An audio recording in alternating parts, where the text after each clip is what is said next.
I'm Joe Aldred. I convened the conference recently on why it is that so many young black men are converting to Islam from Christianity, and why some of them then go on to become radicalized, committing the kind of atrocity that we saw on a London street not too long ago. One of our speakers highlighted that one issue that seemed to be behind the shift from Christianity to Islam is the search for identity that most of us, if not all of us, indeed have. But for young people, particularly young black people brought up in Britain, where they often can feel marginalized, excluded, and made to feel as if their black skin is not as important as it should be, or it excludes them, their search for identity becomes quite important. And Richard Reddy, who spoke to this, said that some of them just didn't feel that Christianity affirmed them in their black identity. Whereas they saw images of Jesus as a white person, and much of the iconography in Christianity is white, when they looked across to Islam, they were being shown prominent black figures like Malcolm X and a whole history that helped them to put themselves in an identity that affirms them as black people. Very often some people will say that, of course, Islam was the first religion of the African. So identity is a big issue that seemed to be driving some people from Christianity to Islam, from a Western culture to something else.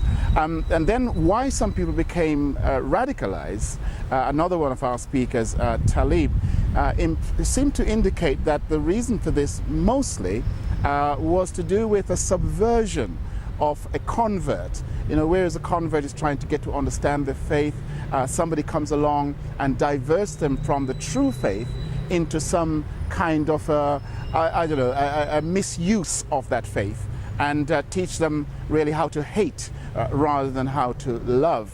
So they move away from mainstream Islam to some more radicalized group.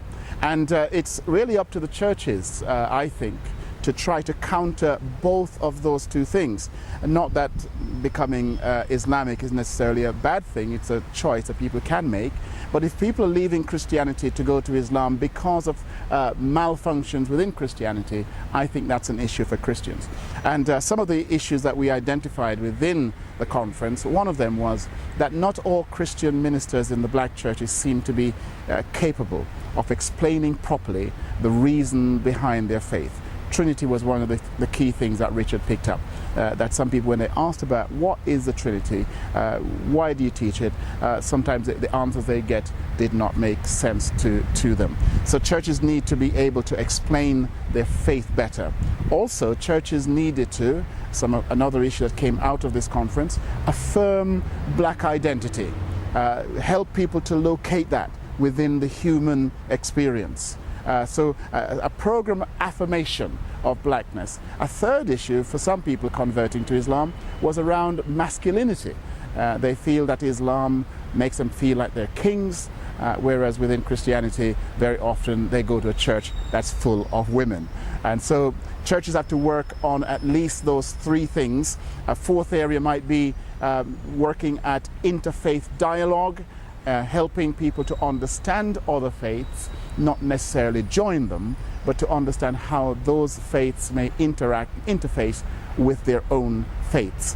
And of course, the job of trying to help people to steer clear of radicalization and committing atrocities is one that I think we all share. And coming out of that conference, it seems to me that if Christians and Muslims alike can talk together, communicate with each other, and help young people to get to understand who they are and how it is that they need to value themselves and value life, then they'll be less vulnerable to being sidetracked into taking life rather than loving and preserving life.